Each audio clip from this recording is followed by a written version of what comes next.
Bonjour à vous qui nous suivez sur Activiste TV. Bienvenue dans votre émission Entretien. Alors aujourd'hui, nous avons l'honneur de recevoir sur notre plateau Mohamed Chérif Aïdara, président du CSDM, Conseil supérieur de la diaspora malienne. Bonjour Monsieur Aïdara. Bonjour. Merci d'avoir accepté notre entretien. C'est un plaisir. Alors, à l'entame de notre entretien, dites-nous, c'est quoi CSDM? Ouais, une bonne question, mais apparemment vous êtes très en retard de poser cette question. Ouais. Le CSDM est le Conseil supérieur de la diaspora malienne. Nous sommes dans 48 pays et 2 bureaux fédéraux. Nous comptons plus de 1 600 000 membres. Nous avons une application qui est disponible sur Android et iPhone, iOS, qui s'appelle CSDM. Vous pouvez taper pour suivre nos activités. Nous avons organisé, pour la première fois dans l'histoire de la diaspora, le Forum de diaspora africaine en France. On a fait 2 éditions. La 3e édition, ce serait en novembre ou fin octobre. Au plan interne, nous ne sommes plus à présenter. Et nous avons proposé la prorogation du mandat des députés. Nous avons négocié la maintenance entre Soumaïla Cissé et le président de la République. Nous avons participé à la négociation de dialogue national de l'accord politique de gouvernance d'abord, avant de changer ça au dialogue national inclusif auquel nous avons participé dans 25 pays qui ont été retenus. Et nous avons également joué un rôle de pacification à la recherche d'une solution entre le M5 RFP et le président de la République. C'est moi personnellement qui ai rencontré le Premier ministre, je lui ai fait une proposition. Je vis Mamoud Diko avec la proposition. Nous avons rencontré le président plusieurs fois, à l'arrivée aussi des chefs d'État de la CEDEAO. Je les ai rencontrés au nom de la diaspora malienne. Et nous sommes le premier secrétaire chargé de l'immigration et de migration au sein de la société civile malienne. Donc, merci pour la question. Ça m'a permis au moins d'édifier vos téléspectateurs pour comprendre un peu le parcours de CSDM. Mais quelles sont vos missions concrètement? C'est le bien-être de la diaspora malienne là où elle se trouve.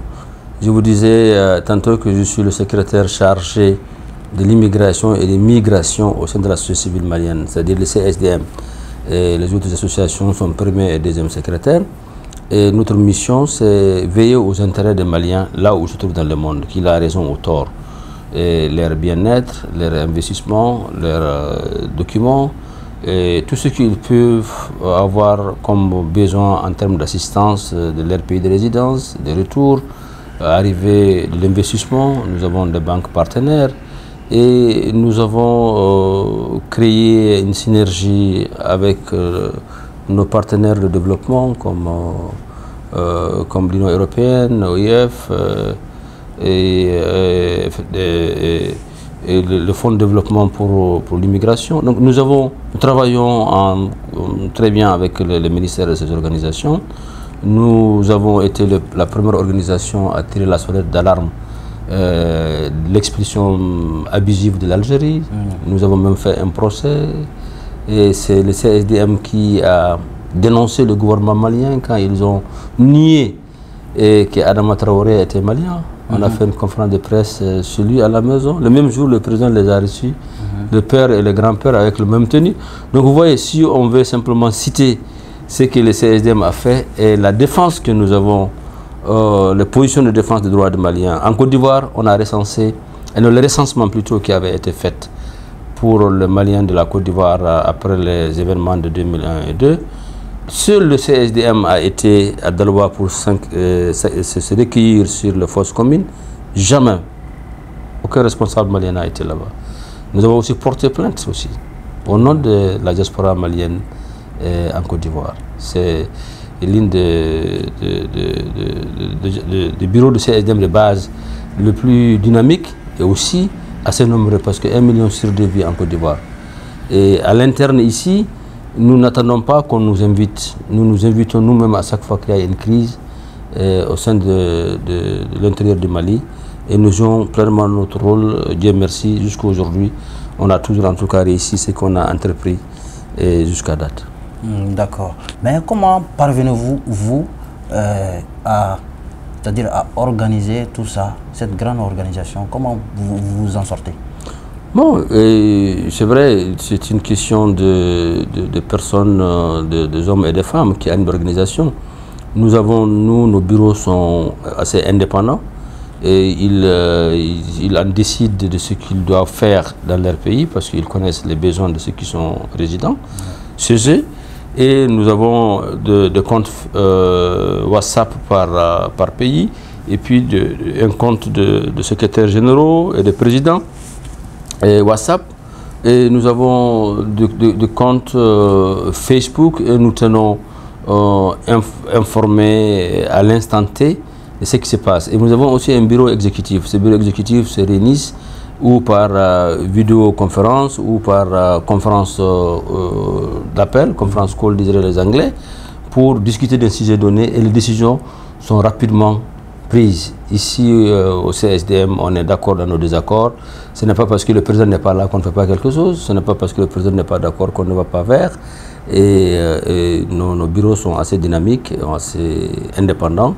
Et dès que l'information nous remonte, rapidement on décide et on agit à temps réel. Donc sur le plan organisationnel, on a des femmes et des hommes qui sont très compétents. Et au niveau de la diaspora malienne, nous avons un exemple assez simple et concret.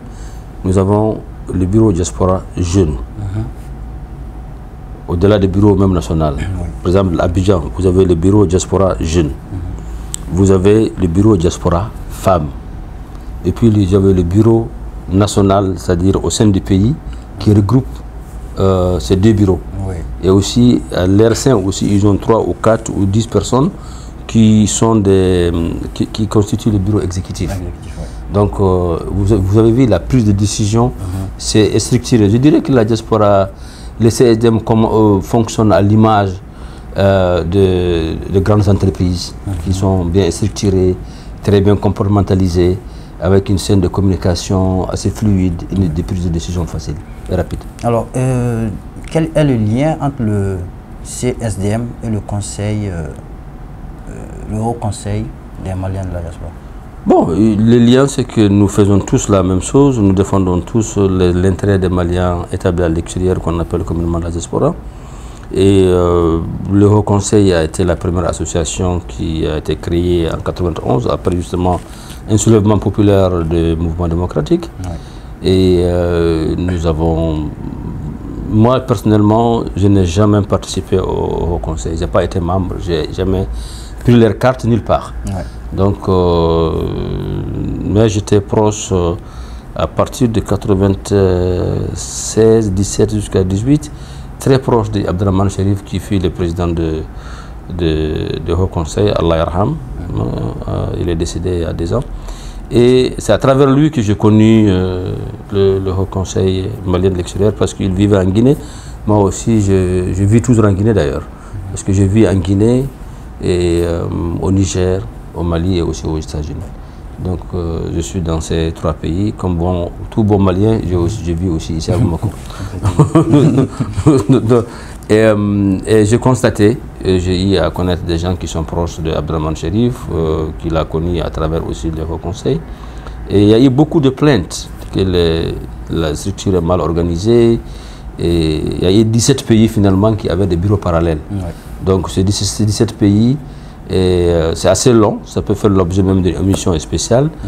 Et bien que je n'aime pas souvent parler d'eux. Et ils ont décidé le 17 pays. En 2015, ça fait exactement 5 ans d'ailleurs, c'était en septembre 2015. Ouais. Et ils sont venus pour renouveler le fonctionnement quand ils n'ont pas laissé avoir accès à la salle. Et ces 17 pays ont décidé de créer le CSDM. Voilà, donc le CSDM est créé de 17 pays dissidents du Haut Conseil. D'accord. Donc, et ça, c'est pour mieux faire. Et je peux vous rassurer, depuis notre création, on n'a pas arrêté de vraiment surprendre les Maliens aussi bien à l'intérieur qu'à l'extérieur pour le bon travail qu'on est en train de faire. C'est unanimement accepté qu'on défend au mieux. Aucune organisation d'ailleurs en Afrique n'a posé autant d'actes en moins de 5 ans. Donc on se réjouit vraiment d'avoir eu l'accompagnement de tout le monde pour avoir un tel résultat. Alors, de ce fait, il y a quand même des Maliens à l'extérieur du pays qui sont en difficulté aujourd'hui. Je prends le cas de Yaya Cissé, en Mauritanie, qui est en prison. Qu'est-ce que le CSDM a fait dans cette démarche-là pour sa libération? Je suis surpris, l'autre jour, j'ai vu des journaux qui disent qui parlent qu'est-ce que nous avons fait. C'est à cause de Yaya Cissé que moi j'ai été à Nouakchott. J'ai rencontré les autorités de Nouakchott et j'ai demandé comment est-ce qu'on peut aider Yaya Cissé afin qu'il puisse, à défaut d'être libéré, parce qu'il a été condamné, il faut respecter la loi mauritanienne, qu'il vienne purger sa peine au Mali. Et c'est là-bas d'ailleurs que j'ai appris qu'il y a une convention signée entre le Mali, le Burkina et je crois que c'était la Côte d'Ivoire aussi, et une convention qui le permettrait, c'est Mali Koulibaly d'ailleurs qui a signé pendant la transition de 2013, et de venir servir sa peine au Mali. Oui. Donc ils m'ont aussi dit que deux fois ils ont permis à des Maliens condamnés à des peines lourdes de servir leur peine au Mali, mais une fois arrivés ici, ils ont été libérés par le pouvoir, par le gouvernement malien. Je dis bon, c'est vrai, mais je ne pense pas que cette fois-ci ça peut être le cas. Je suis venu, je fais la liste. C'est le CSDM seul qui a fait une liste de l'ensemble des détenus maliens à Nouakchott. Nous avons un bureau, le président Sintao, qui est excellent administrateur, avec le secrétaire général Traoré, et on travaille avec l'AMDH de la Mauritanie, qui nous ont beaucoup aidés à compiler toute cette documentation, à saisir le gouvernement mauritanien, à saisir, à travers notre ministre des Affaires étrangères, le ministre de l'extérieur, à saisir le gouvernement malien, et une commission devrait se réunir pour valider le programme. Qu'est-ce qui a retardé? Le gouvernement malien, de son côté, a dit que la prison qui doit abriter ce détenu n'était pas encore finie. Et ça, c'était un premier aspect. Le deuxième aspect, c'est le CSDM aussi qui a fait le recensement de l'ensemble de 33 prisons en Côte d'Ivoire. On a pu libérer tout Malien qui était détenu en Côte d'Ivoire, qui avait purgé sa peine et qui attendait de lever son billet de croc. Et ça, je vais remercier le président ivoirien de nous avoir beaucoup aidé dans ce sens. Le bureau de ce CSDM Côte d'Ivoire a fait un très bon travail, au point où on a suscité l'intérêt du gouvernement malien de signer des conventions entre le gouvernement ivoirien. 5 conventions ont été signées, c'est à la base du travail qui a été fait par le CSDM. Je remercie le président du CSDM Côte d'Ivoire, M. Nouhou Diallo, d'avoir fait ce bon travail. Le consul qui était là-bas s'appelle Missa Traoré, qui a été un très bon consul, mais aujourd'hui, celui qui est arrivé, qui s'appelle Bagayogo, on ne peut même pas, Moussa Traoré ne peut même pas nous manquer, tellement qu'il fait aussi de bon travail. Je dirais même qu'on n'a jamais eu un consul aussi dynamique que Bagayogo à Abidjan actuellement. Donc ce travail aussi a été fait à part de la Côte d'Ivoire. En Guinée, le CSDM a fait libérer tous les Maliens qui étaient arrêtés là-bas à cause de cette arnaque de Kinect. C'est moi qui est allé à la télévision guinéenne pour dire que ce qu'a dit le gouverneur de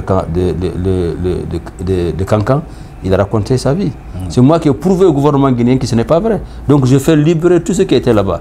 Tout ce que les gens là ont fait ici, c'est d'envoyer des camions et assister à leur libération. C'est encore le CSDM. Nous l'avons fait également en Angola. Et nous avons fait...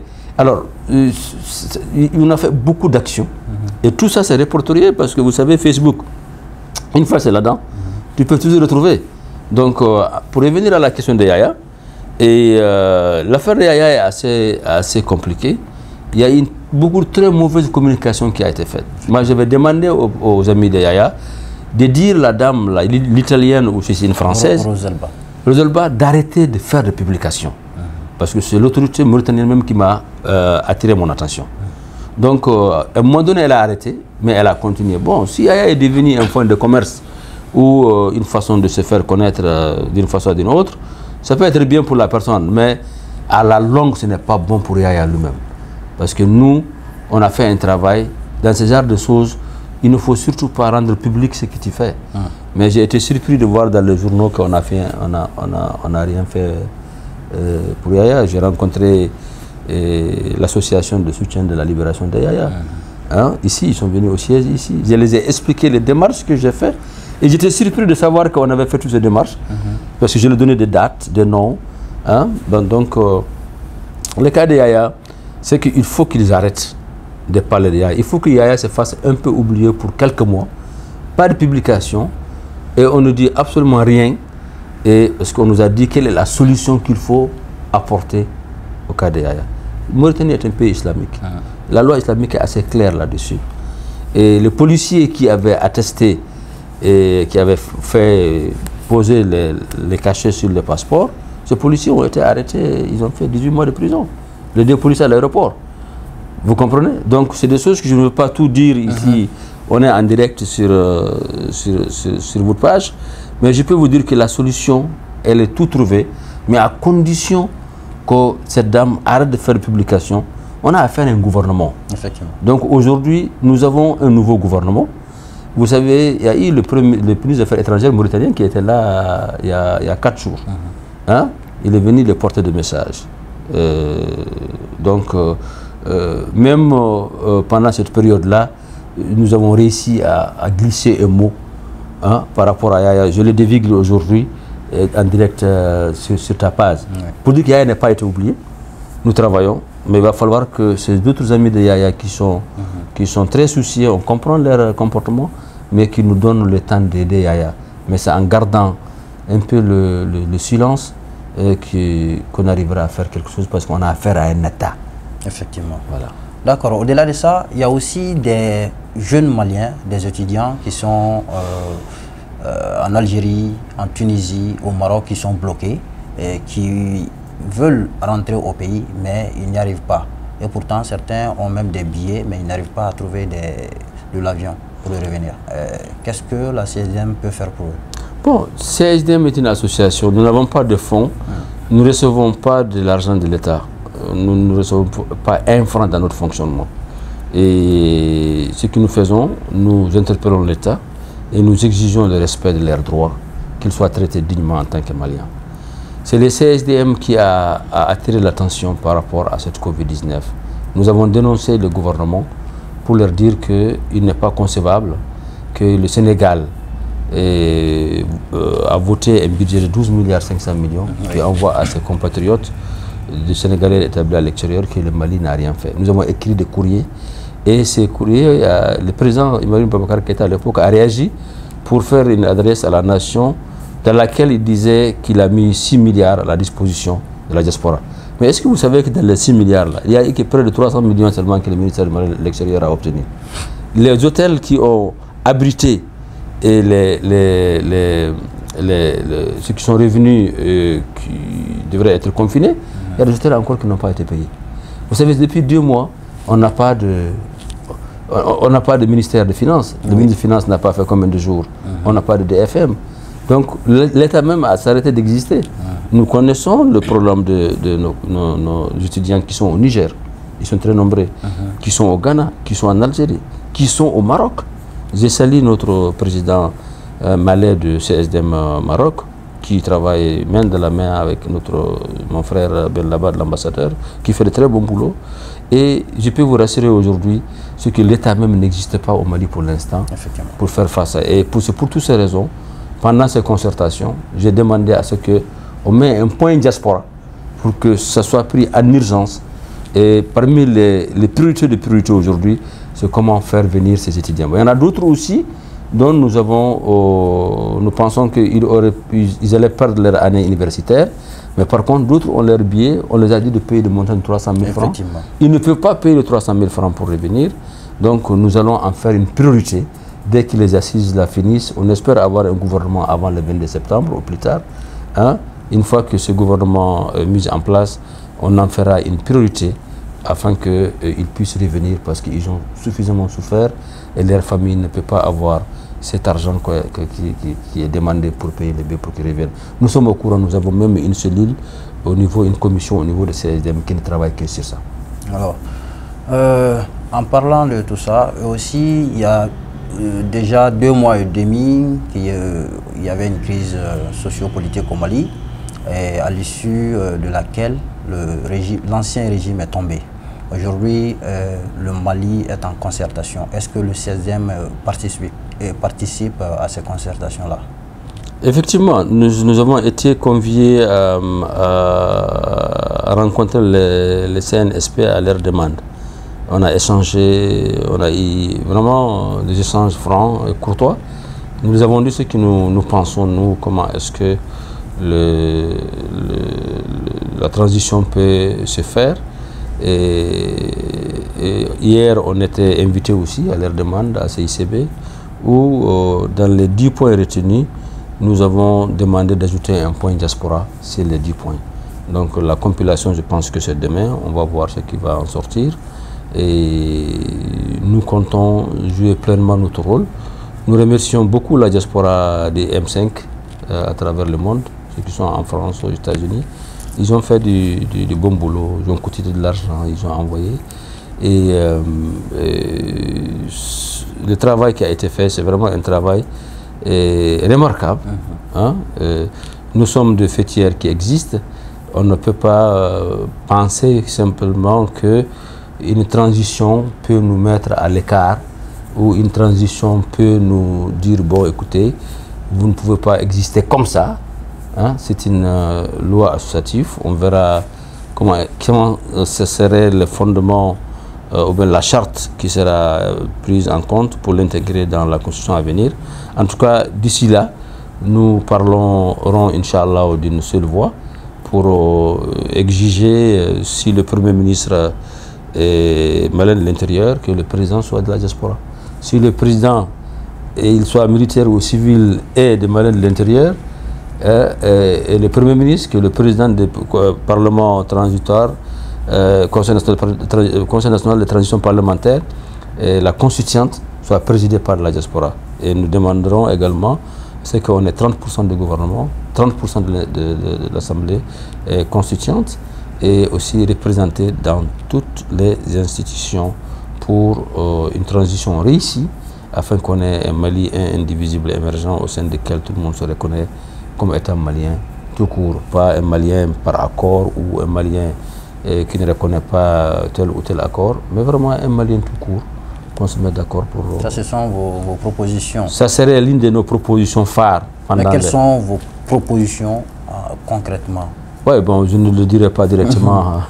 Alors, on n'a pas laissé la proposer. D'accord. Mais quel doit être le rôle concrètement du CSDM ou de la diaspora malienne dans ce nouveau Mali que nous voulons construire?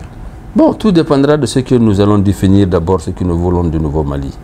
Nous faisons des propositions, je viens de les énumérer tout à l'heure, et quand on se serait mis d'accord, notre rôle serait d'identifier des hommes et des femmes compétents, pas forcément du CSDM ou d'une autre association, mais qu'il soit simplement un Malien établi à l'extérieur. Pour s'asseoir des institutions fortes, à l'image du Ghana. Le Ghana a eu beaucoup plus de coups d'État que dans tous les pays d'Afrique. 5 coups d'État. D'ailleurs, entre le premier et le deuxième coup d'État, il a pris le coup d'État durant le Rings, il a fait 3 mois, il a passé ça au civil. Il a observé que ça ne marche pas, il a revenu, il a encore repris. Donc aujourd'hui, nous avons la chance de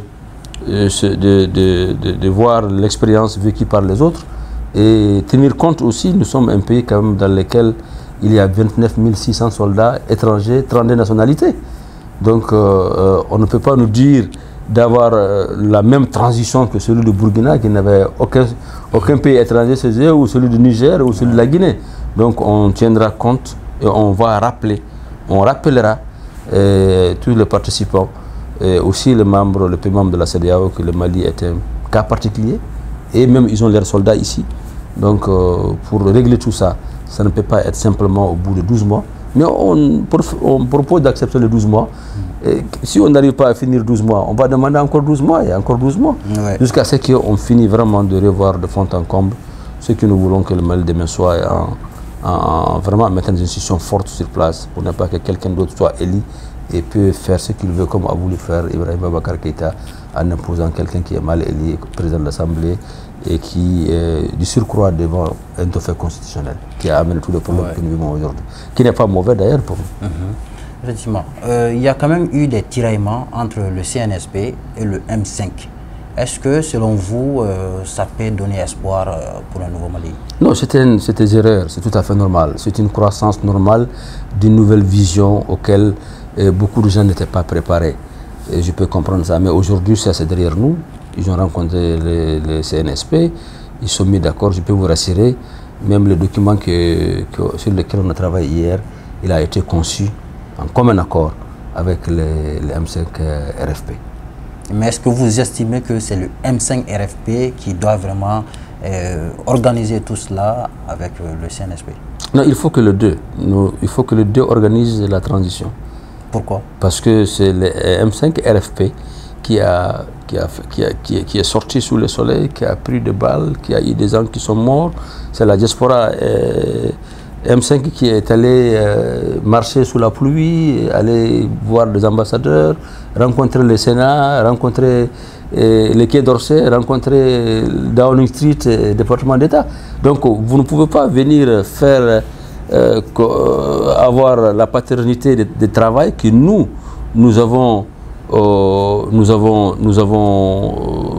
ils ont fait, je veux dire, et que quelqu'un d'autre soit là pour le faire. Non, non, non, ce n'est pas le travail d'ADEMA ou de RPM. Hein. On les voit quand même à la première ligne. Voilà, ils peuvent être, c'est des Maliens, c'est les légionnaires partis politiques. Mais il n'est pas question que ce soit quelqu'un d'autre qui se mettra avec M5 RFP et les CNSP pour définir la transition qui se commencera les jours à venir. Mais nous, on va les aider. On sera là également pour lui dire non, ça ne peut pas marcher. Non, ça peut marcher. Parce que leur objectif, c'est un Mali meilleur. Pas pour exclure quelqu'un. Mais dire non, que M5 RFP, vous mettez à côté, non, non, non, Ambé, Kakandima, non, on n'est pas égaux. On ne peut pas être égaux dans ça. Alors, mais selon vous, comment le nouveau gouvernement doit être composé? Qui doit être le président? Un civil, un militaire, non, un technocrate? Et voilà, comment vous voyez cela? Ça dépend. Moi, je pense que le militaire peut être un bon président, comme aussi un civil peut être un bon président. Mais ce qu'il faut retenir aujourd'hui, c'est qu'il ne faut pas qu'on nous importe un modèle qui ne correspond pas aux réalités maliennes. Je viens de dire tantôt que nous avons 29 600 soldats étrangers, 32 nationalités ici. Il y a eu 218 morts. Les 2 morts étaient hier des Français. Donc ce qui nous impose le mode de gouvernance de ce jeunes ne peut pas correspondre aux réalités maliennes. Et c'est le collège qui avait été mis en place pendant la transition au Burkina. C'était ce collège-là de sages, présidé par le cardinal, qui a donné des directives. Ça, c'est le cas burkinabé. Les cas maliens, je ne sais pas quelle est la formule, mais ce que nous disons aujourd'hui, quelle que soit la formule, hein, il faut que ce soit les Maliens qui l'ont choisi. Et ça va nous éviter d'avoir des problèmes avec nos partenaires, parce qu'on fait partie de la CEDEAO, et conséquemment de l'EMOA, qu'ils sachent que c'est nous qui l'avons voulu, ce n'est pas la junte qui l'ont voulu. Et je pense que Goïta peut faire un très bon président, ou il peut choisir quelqu'un qui peut faire un très bon président. Et lorsque le gros du travail dans un gouvernement, ce n'est pas le président qui le fait. Le gros du travail, c'est un premier ministre. Donc, on a un premier ministre de la diaspora, hein, un premier ministre compétent, et qui va exécuter la feuille de route qui serait élaborée par tout le monde. Le président, il préside. Le président ne fait pas de travail. Donc, il est important que les Maliens comprennent ça. Et nous sommes convaincus qu'on pourrait se mettre d'accord pour construire le Mali de demain. Parce que l'avenir de Mali se dessine maintenant pour les 40-50 années à venir. On ne peut pas revenir chaque 10 ans, chaque 20 ans un coup d'État.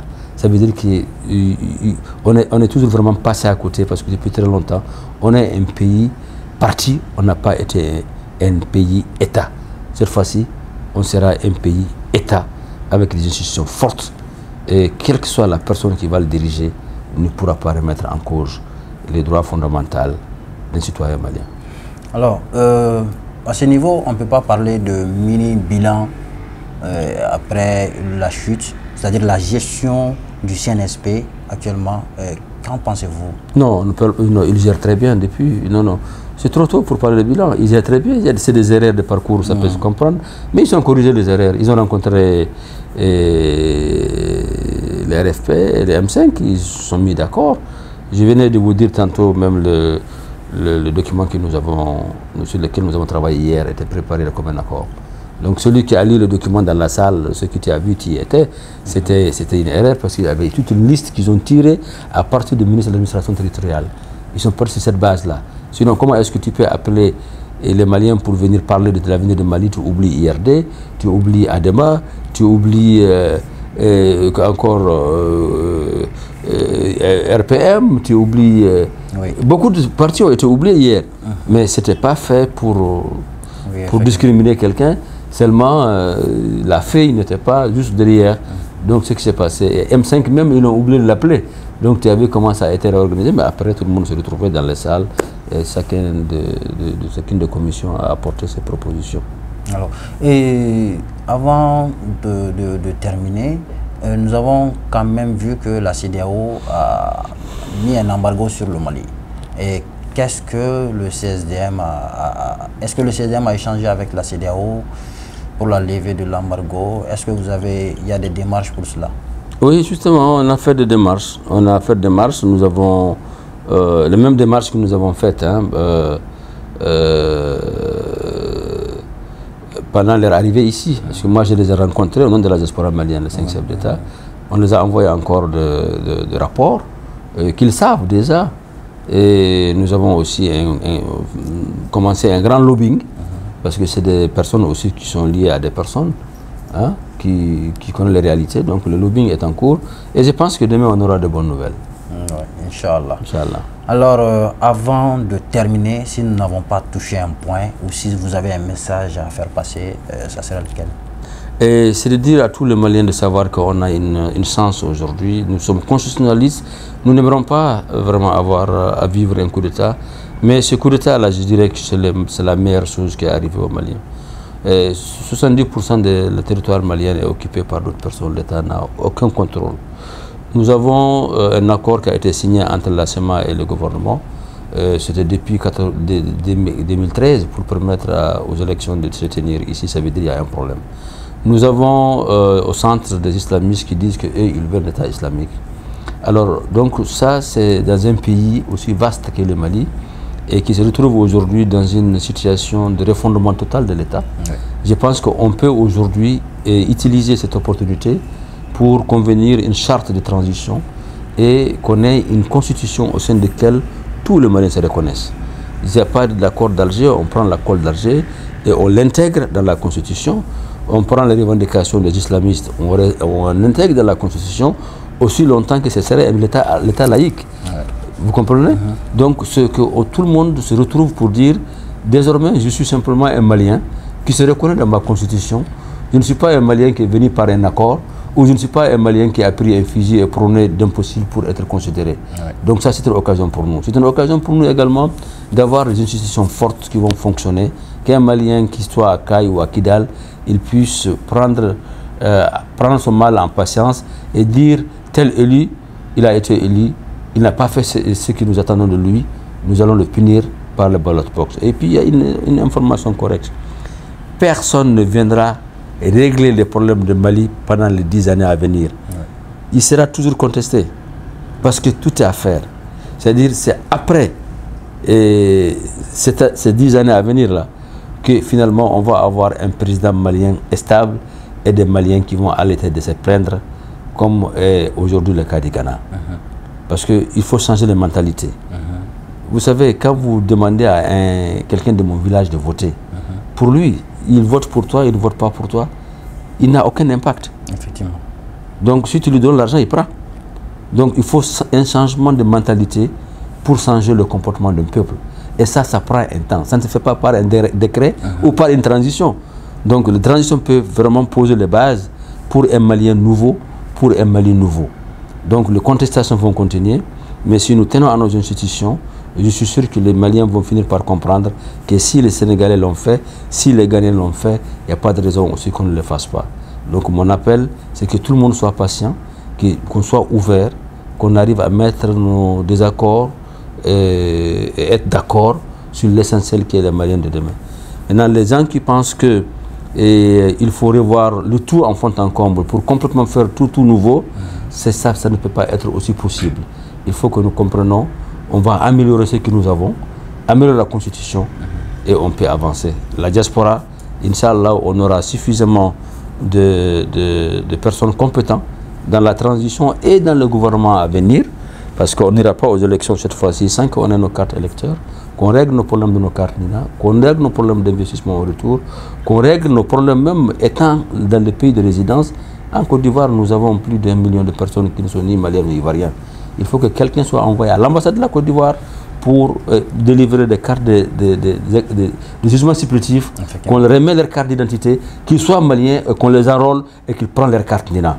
Donc la France, on avait trouvé un accord avec le ministre Boubou Cissé, le Premier ministre, et à l'époque, et on va réitérer tout ça. Donc lancer un appel, et ce mouvement aujourd'hui qui s'appelle M5 Diaspora, et qui pense que il faut peut-être que revoir les fêtières, parce que j'ai entendu quelqu'un dire hier, j'étais même surpris, hein, nous avons un résultat réjouissant avec des impacts très concrets et nous comptons inclure tout le monde pour un Mali meilleur. Donc restez mobilisés, restez attentifs et restez surtout prêts à revendiquer vos droits, parce que cette fois-ci, on ne laissera pas le Mali à l'intérieur, juste nous gérer une transition qui va nous ramener encore dans les rues après 10 ans. Alors, merci beaucoup une fois de plus, M. Aïdara. C'est moi qui vous remercie. Voilà. Alors, chers téléspectateurs, vous étiez en train de suivre l'émission Entretien avec. Aujourd'hui, nous étions avec le président du CSDM, Conseil supérieur de la diaspora malienne, M. Mohamed Chérif Aïdara. Alors, merci de nous avoir suivis. À très bientôt sur Activist TV. Merci.